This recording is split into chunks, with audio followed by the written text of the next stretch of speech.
toutes vos excuses pour ces quelques minutes de retard. Bonjour et bienvenue dans le 13h. Hier jeudi, 19h, la première dame de Côte d'Ivoire actionne le bouton qui illumine Abidjan pour la 10e année consécutive.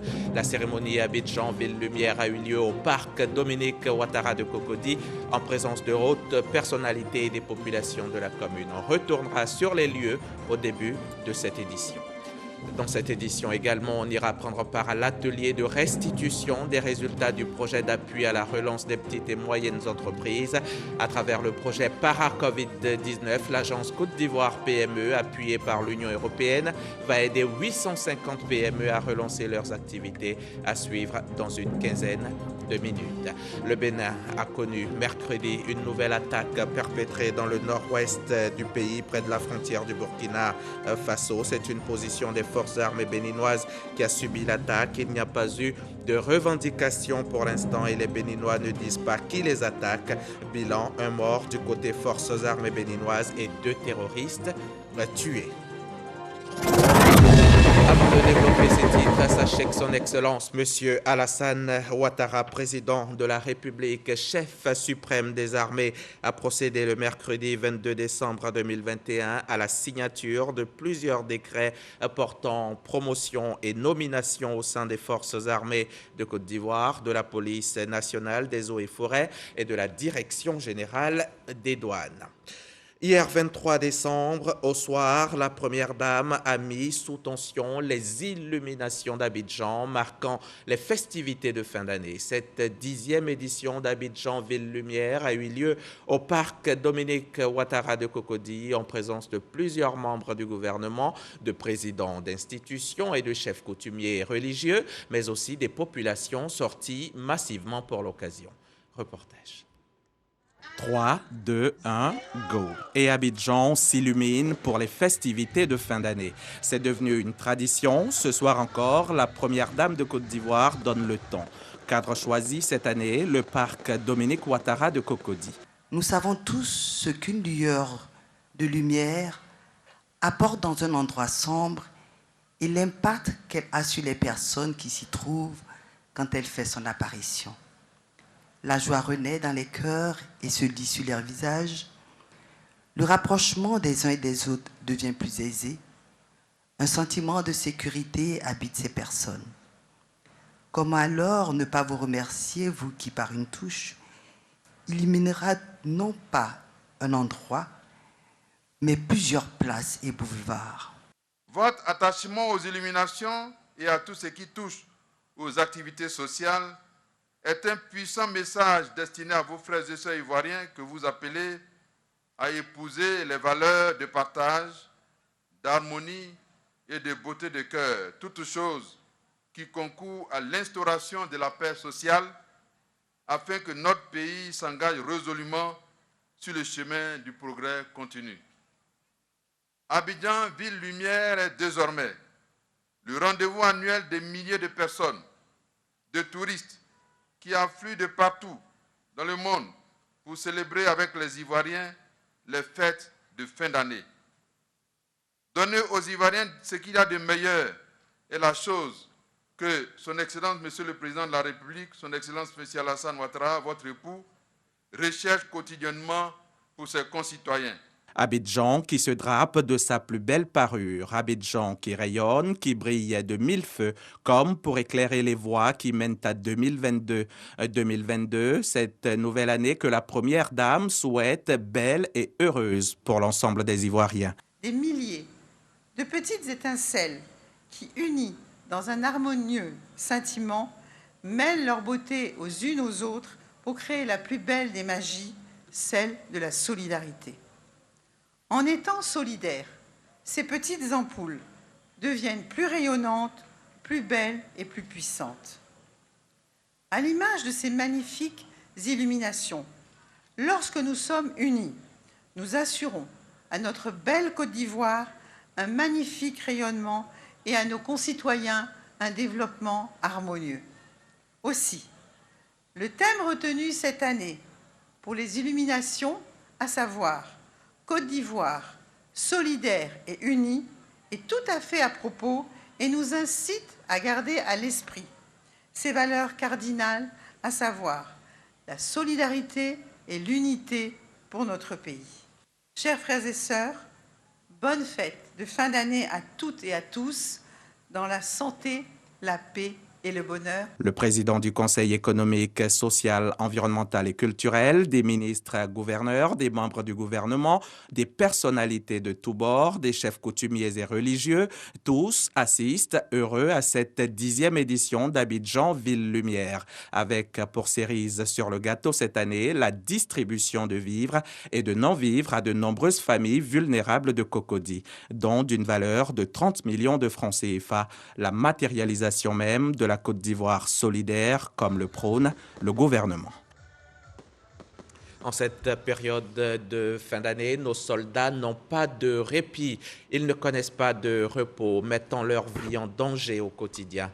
Cette année, le ministre d'État, ministre de la Défense, a décidé de soutenir les épouses de ces militaires et ces gendarmes tombés sur le champ d'honneur, morts pour la patrie.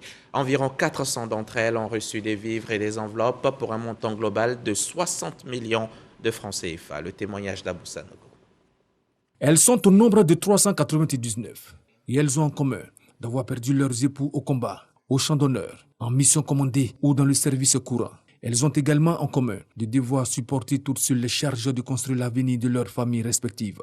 Ce sont les veuves des militaires et gendarmes, membres de l'Association des épouses de militaires de Côte d'Ivoire et de l'Association des épouses de gendarmes de Côte d'Ivoire, qui ont aujourd'hui le sourire, car elles viennent de bénéficier de la solidarité du ministre d'État, ministre de la Défense Téné Birema Ouattara, des vivres composés de 30 tonnes de riz, 100 cartons de lait, de 600 bouteilles d'huile de 5 litres, de 60 cartons de spaghettis, le tout d'une valeur de 30 millions de francs CFA et une enveloppe de 30 millions de francs CFA pour les veuves des militaires et gendarmes. Nous vous disons grand merci. Notre profonde gratitude et notre infinie reconnaissance pour ces gestes de haute portée sociale. Être épouse des militaires n'est pas chose facile. Merci pour tout ce que vous faites pour l'armée, pour les veuves, les orphelins aussi. Le ministre d'État, ministre de la Défense Téné Birema Ouattara, a appelé à la solidarité. Nous avons le devoir d'être à vos côtés pour essayer d'amoindrir vos peines. Mon général, le chef d'état-major des armées, je voudrais me tourner à présent vers vous pour vous demander tout votre soutien pour que ces dames ne soient pas oubliées et faire en sorte que nous puissions les aider un peu à oublier ce qu'elles ont vécu avec la perte de leurs époux. Le président de la République souhaite que nous puissions être solidaires.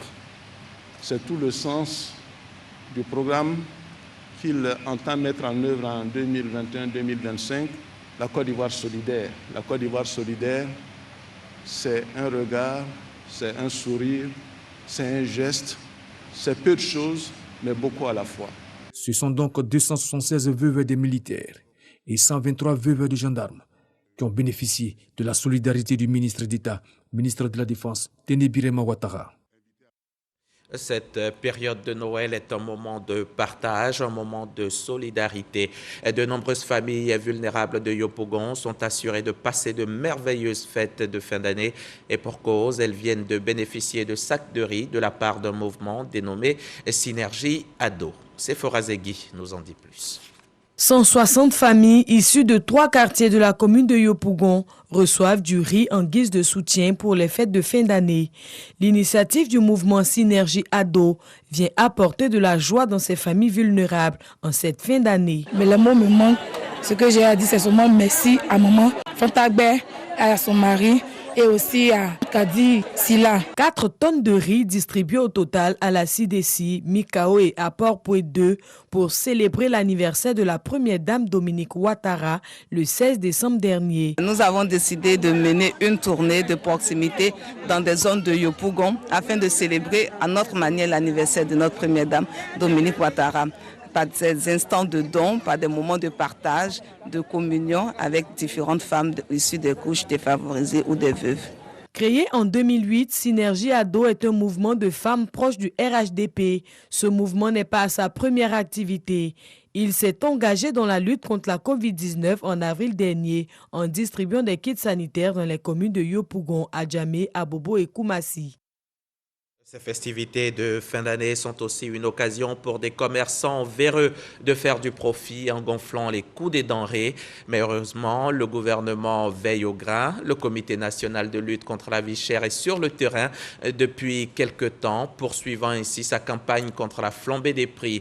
Après l'étape d'Agboville, c'est Dabou qui a accueilli les équipes de Dr Rani Didis Bakone, la secrétaire exécutive du CNLVC. Depuis Dabou, le reportage de Michel Mambo. Dabou, dans la région des Grands Ponts. À la gare routière, transporteurs et passagers sont à couteau tiré. C'est que depuis quelques semaines maintenant, le prix du transport a pratiquement doublé. D'où nous sommes là, on est obligé de prendre parce que le trafic ne coule pas. Souvent, tu peux être arrêté dans l'embouteillage 30 minutes, 40 minutes. Maintenant, il faut faire un effort pour gagner. C'était 500 francs. On a eu depuis la semaine dernière, et nous fait ça à 1000 francs. Même si c'est la fête. Est-ce que l'avion a changé le prix des billets d'avion? Il n'y a pas de suivi et chacun fait ce qu'il veut. L'augmentation des prix à tout bout de champ, dans les marchés et autres grandes surfaces, surtout en période festive. Voilà qui justifie cette visite de terrain initiée par le ministère du Commerce à travers le Comité national de lutte contre la vie chère, CNLVC. Il est question pour la secrétaire exécutive du CNLVC, Dr Rani Didis Bakone et son équipe, d'attirer l'attention des commerçants sur le respect effectif des prix conseillés par le gouvernement. Nous les avons appelés à une prise de responsabilité parce qu'il ne faut pas profiter des fêtes où certains le rappellent. La demande est forte pour pouvoir mettre en place des pratiques spéculatives. Toute pratique spéculative ne peut pas avoir cours en Côte d'Ivoire. Et toutes les fois où cela a été observé, le gouvernement a agi. Un commerçant qui s'adonne à des pratiques spéculatives s'expose à la fermeture de son commerce. Il s'expose à des sanctions pécuniaires, c'est-à-dire à des amendes. Et il s'expose en plus à des poursuites judiciaires. Et pour assurer le suivi sur place, le CNLVC pourra compter sur son président local. La lutte contre la vie chère doit être une action permanente, quotidienne. Le secrétariat national de la lutte contre la vie chère nous rend visite. Je pense que c'est pour nous aider, c'est-à-dire aider le comité local à jouer ce rôle-là. Tout comme à Dabou, les 29 autres comités locaux installés à travers le pays sont déjà à la tâche pour des fêtes de fin d'année solidaires. Le ministre de l'Emploi et de la Protection sociale porte à la connaissance des populations vivant en Côte d'Ivoire que le samedi 25 décembre 2021, jour de la fête de Noël, est déclaré jour férié et chômé sur toute l'étendue du territoire national.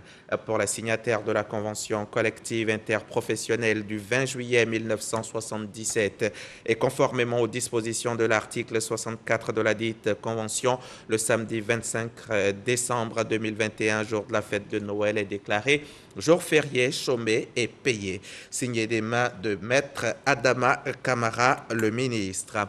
Jour férié, chômé et payé, mais c'est aussi jour de prudence. Le coronavirus rôde toujours. Il ne faut surtout pas baisser la garde.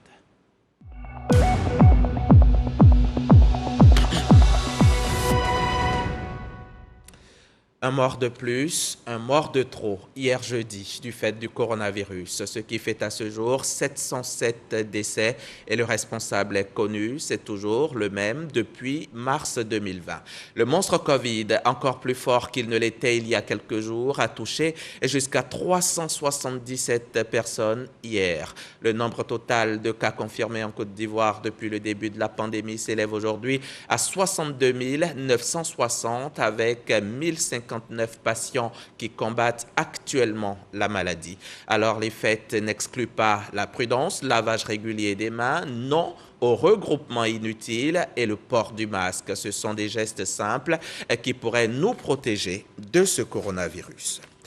Ce coronavirus qui s'en prend à notre santé, mais pas que, elle s'attaque aussi à notre économie, mettant à genoux de nombreuses entreprises et plusieurs d'entre elles sont aujourd'hui à bout de souffle. Mais du souffle et un nouveau départ, 850 entreprises pourront en bénéficier prochainement grâce au projet Para-Covid-19, une initiative de l'agence Côte d'Ivoire PME qui va les aider à relancer leurs activités.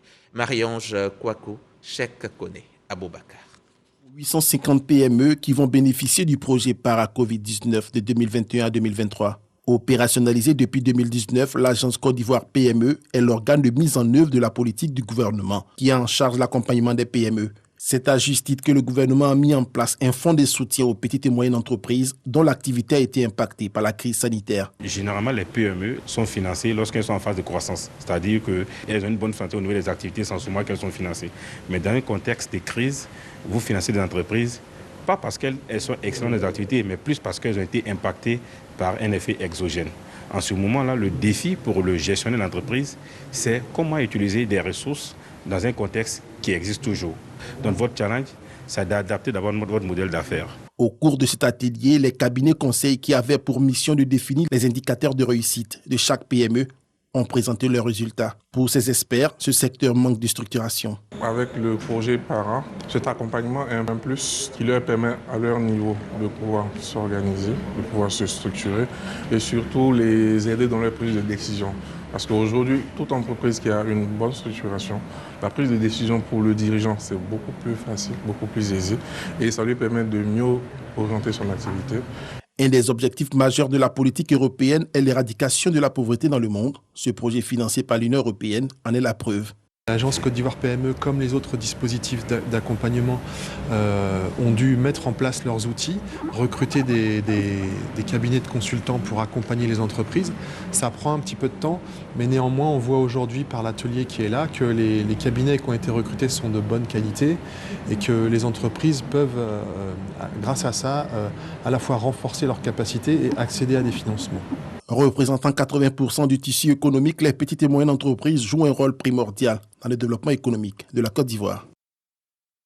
Refermons le chapitre Covid. On va même le faire très rapidement pour en venir maintenant à cet atelier qui a réuni les directeurs des services de l'administration publique. Il s'agissait de passer en revue les différents axes et stratégies qui contribueront au développement du pays, cela à travers la digitalisation de nos services. Les explications d'Espérance Diakale et Jean-Marc Djadji. Afin d'améliorer la qualité des services offerts aux citoyens, le gouvernement ambitionne de promouvoir les technologies numériques comme moteur de l'économie nationale. Ceci s'inscrit dans le cadre de l'accélération de la transformation digitale de l'économie ivoirienne. Le digital est un outil qui permet d'offrir de nouvelles alternatives et des solutions de développement durable. Le digital doit agir sur le PNB, donc qui est aujourd'hui autour de 10%, qui puisse passer autour de 15%. Donc à cet horizon 2025, qu'on puisse donc réussir tous ces piliers du développement et pour voir comment nous allons essayer ensemble d'avoir une administration connectée qui se rapproche du citoyen. L'objectif est de pouvoir déjà avoir un cadre de concertation, aussi de présenter ce que le ministère de l'économie numérique, des télécommunications et de l'innovation entend prendre comme part importante dans le développement de tout ce qui est numérique en Côte d'Ivoire. Financé à hauteur de 2000 milliards de francs CFA, ce projet va permettre de satisfaire les besoins des citoyens et de renforcer leurs capacités grâce à l'accès à Internet. Fini l'atelier, place maintenant à ce colloque de partage d'expériences sur l'entrepreneuriat jeune. Cette initiative de l'Institut français de Côte d'Ivoire vise à fédérer une communauté solide d'entrepreneurs et de professionnels des industries créatives et culturelles, un moyen de leur faciliter l'accès à des opportunités de développement. Reportage Orphée Conan, Ulrika Dongon et Franck Quadio. La promotion de l'entrepreneuriat créatif et culturel auprès des jeunes, l'objectif de la tournée portée par l'Alliance pour les industries créatives et culturelles ICC, une initiative de l'Institut français en partenariat avec l'ambassade de France en Côte d'Ivoire. C'est à l'Institut national supérieur des arts et de l'action culturelle qu'a débuté cette tournée autour du thème « Les ICC, secteur pourvoyeur d'emplois. Le but de l'Alliance ICC, c'est aussi de dire que ces métiers-là, oui, il y a de la créativité, mais c'est des métiers avant tout. Il y a du professionnalisme derrière. Donc je pense que c'est de se renseigner sur les choses qui se font dans le milieu professionnel pour être sûr que lorsqu'on sort de l'école, on est préparé à affronter les réalités du milieu du travail. La jeunesse africaine regorge d'énergie, de créativité et de talent. L'Alliance pour les industries créatives et culturelles reste convaincue que ces ressources doivent être valorisées car elles représentent un vaste potentiel qui peut contribuer à réduire le chômage des jeunes. La rencontre avec le groupe ICC Alliance aujourd'hui, c'est de donner une telle opportunité à nos étudiants de se frotter à ce monde entrepreneurial, de se frotter donc à ce monde des initiatives privées qui pourront leur donner le bagage nécessaire pour qu'ils puissent s'installer à leur propre compte. Cette tournée passera par 5 grandes écoles et universités d'Abidjan. C'est un programme mis en œuvre par la Fondation Entre-Africa. CNS-OPC, c'est le Comité national de suivi des opérations de prélèvement communautaire. Depuis le début de la semaine, le comité est à l'initiative d'un atelier qui se tient à Grand Bassam dans le sud Comoé. Un atelier à l'intention des structures et ministères impliqués dans les opérations de prélèvement communautaire de solidarité. L'atelier a pour objectif de faire l'état des lieux de l'application des dites opérations et garantir une meilleure application des textes en la matière. On laisse Jean-Luc Bangbo nous expliquer tout ça. La Côte d'Ivoire veut se mettre à jour des textes communautaires, notamment pour ce qui concerne le prélèvement communautaire de solidarité. Un prélèvement appliqué aux importations de l'ensemble des pays membres de l'UEMOA sur les produits en provenance des États non UEMOA. Le Comité national du suivi de ces opérations a pour mission, à travers cet atelier, d'assurer une meilleure application de ces textes au plan local. Il y a des politiques communes, des politiques sectorielles, des politiques générales en matière de finances publiques, d'harmonisation des données, puisque nous voulons aller à la convergence, il y a des critères de convergence. Et donc, c'est l'ensemble de ces ressources collectées dans chaque État membre qui permet donc d'adresser les questions d'intérêt commun. Donc, voilà l'enjeu. C'est pour une intégration réussie, mieux assumée, et où nous assurons le financement de façon autonome. 3 jours de réflexion intense au terme desquels les participants auront notamment à interpréter les différents régimes d'exonération et les codes qui s'y attachent, faire le point d'exécution des diligences à l'endroit de la partie ivoirienne ou encore à analyser la cohérence entre les liquidations, recouvrements et reversements des prélèvements communautaires. C'était un reportage de Jean-Louis Gbangbo du service économie de la rédaction de RTI1.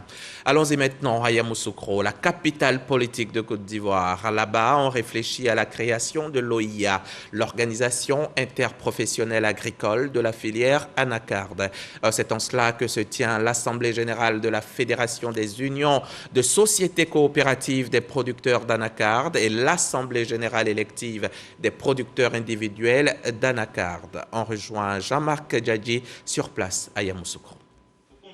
21 représentants des sociétés coopératives et 6 producteurs individuels élus lors des assemblées générales électives et constitutives des agriculteurs de la filière anacarde. Ils sont désormais membres du collège électoral des producteurs. Ces acteurs devront siéger pour la nouvelle organisation interprofessionnelle agricole, OIA, de la filière anacarde. Objectif, réfléchir ensemble pour une amélioration des conditions de travail des producteurs et réaliser des réformes. Notre souhait est que les producteurs soient comme des fonctionnaires et qu'après à chaque fin de traite, que les producteurs puissent avoir quelque chose pour qu'ils puissent prendre la famille en compte. Puisque 2 fois, nous avons beaucoup de difficultés. Notre programme est assez lourd.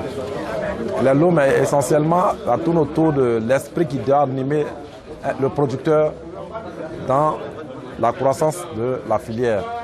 Et c'est ce que nous appelons le producteur nouveau. Ce que nous comptons faire, c'est de mettre en place un système qui puisse améliorer ou bien optimiser le revenu du producteur. Le ministère d'État, ministère de l'Agriculture et du Développement rural, s'est engagé à accompagner toutes les organisations professionnelles du secteur dans leur désir de se structurer.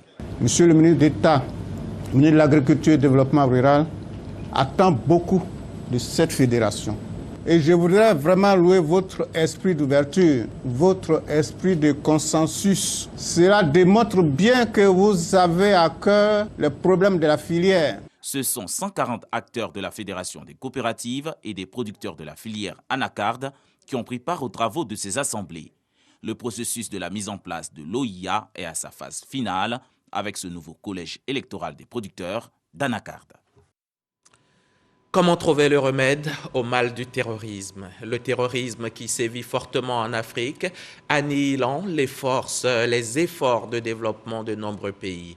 Récemment, à Dakar, lors du 7e Forum sur la paix et la sécurité en Afrique, la question était à l'ordre du jour. Entre autres solutions, il a été recommandé un investissement important dans les secteurs de sécurité et de défense. Mais là où le bas blesse, c'est la mobilisation des ressources.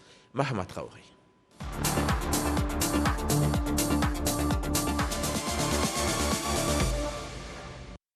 L'Afrique, 54 pays, plus d'1 milliard d'habitants. Une superficie de 30 millions de kilomètres carrés, dotée d'un sous-sol riche, mais un continent encore sous-développé du fait de la mauvaise gouvernance et des conflits armés de tout genre. Et pour ne rien arranger, le terrorisme qui menace les États africains ces dernières années. On a combattu le djihadisme et le terrorisme avec les mêmes armes. Alors que le djihadisme est une idéologie, le terrorisme est un mode d'action. Alors, pour combattre le mode d'action, qu'est-ce qu'il faut faire? On s'est posé la question parce que la communauté internationale n'a jamais été préparée à une guerre asymétrique. La situation s'empire avec la détérioration du climat sécuritaire en Libye. Le phénomène gagne en ampleur. Sont particulièrement touchés par ce fléau incontrôlé les pays du Sahel, le Mali, le Burkina Faso, le Tchad et le Niger. Jamais, nulle part au monde, des groupes rebelles n'ont pu avoir accès aux mêmes armes que les forces légales qu'elles combattent, comme cela est le cas aujourd'hui au Sahel. J'ai même la faiblesse de penser que pour certaines armes, la proportion chez les terroristes est supérieure à celle détenue par les forces régulières. Le sujet préoccupant du terrorisme est abordé à chaque édition du Forum international de Dakar sur la paix et la sécurité en Afrique depuis sa création en 2014. Tant d'attention parce que la menace terroriste tend à se propager vers les pays côtiers du golfe de Guinée. La sécurité est un pilier indispensable aujourd'hui en Afrique pour le développement. Et tant que l'Afrique ne réussira pas à générer les conditions de cette stabilité, elle ne pourra pas véritablement s'engager sur le chemin du développement, c'est-à-dire de l'émergence. Dans la plupart des pays africains, les restrictions budgétaires des années d'ajustement structurel ont eu un impact négatif sur l'équipement des forces de défense et de sécurité. Or, la sécurité n'a pas de prix, mais elle a un coût. De tels enjeux, ajoutés à la faible capacité des États africains à faire face au terrorisme, vont motiver le soutien des puissances étrangères en faveur des pays menacés. En ligne de front, la France, depuis 2013, elle intervient dans le Nord Mali aux côtés des forces régulières afin de stopper l'avancée des bandes armées vers la capitale Bamako. Il se trouve que cette présence est de plus en plus critiquée par une frange de la population, comme récemment au Burkina Faso et au Niger, où le passage de convois de troupes françaises a fait l'objet de vives tensions. La France n'a pas d'agenda caché au Sahel. Et prétendre le contraire, c'est faire le lit du terrorisme. Tous ceux qui attisent les discours anti-français jouent pour un autre camp, dont les intérêts semblent profondément diverger de ceux des États sahéliens et des populations qui, rappelons-le, sont les premières victimes du terrorisme. Cette polémique met sur la table une question essentielle. Faut-il toujours compter sur le soutien des forces alliées occidentales dans ce combat contre le terrorisme? Je pense qu'il ne faut pas tout attendre des partenaires, même si, il faut le reconnaître, leur apport peut être déterminant. L'effort doit être d'abord national, parce que la sécurité est une responsabilité nationale avant d'être internationale. Pourtant, un obstacle se pose sur le chemin de l'accession à la souveraineté militaire des États africains. Les institutions financières internationales imposent une norme de 3% de déficit public au pays, alors que l'ampleur grandissante et dévastatrice du terrorisme nécessite une hausse des dépenses sécuritaires pour les États. Pour les pays qui ne sont pas en guerre, on dépense 2% de la richesse nationale ou 10% du budget. Quand on est en guerre, on a droit à une marge de déficit, comme tous les pays en guerre à toutes les époques. L'orthodoxie en temps de guerre, ce n'est pas la meilleure arme. Creuset d'échanges et de réflexion sur les questions sécuritaires en Afrique, le Forum international de Dakar propose aussi ses remèdes au mal. Ce n'est pas les forces qui ne savent pas se battre, c'est la gouvernance qu'il faut revoir d'abord, que ce soit une gouvernance efficace, une gouvernance vertueuse et que les populations se reconnaissent en cette gouvernance. En ce moment, les armées seront aussi puissantes parce que c'est cette gouvernance qui donne naissance aux armées et qui leur fixe leur mission. Une véritable opérationnalisation de la force africaine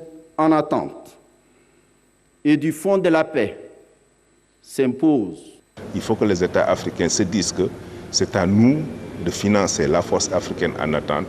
Maintenant, les partenaires extérieurs qui voudront bien venir nous rejoindre, nous aider, mobiliser des mécanismes et des financements pour nous, nous les accueillerons volontiers, ils seront les bienvenus. En attendant l'application de telles solutions, l'instabilité causée par le terrorisme en Afrique avance à grands pas, menaçant ainsi les efforts de développement. Puis tend à anéantir les succès économiques enregistrés sur le continent ces dernières années. Face à ce péril, l'urgence d'agir en toute solidarité est un impératif. Il n'y a donc pour l'Afrique, pour sauver l'Afrique, que l'Afrique. Et en attendant que des solutions définitives soient trouvées à ce mal, on continue de subir les conséquences du terrorisme.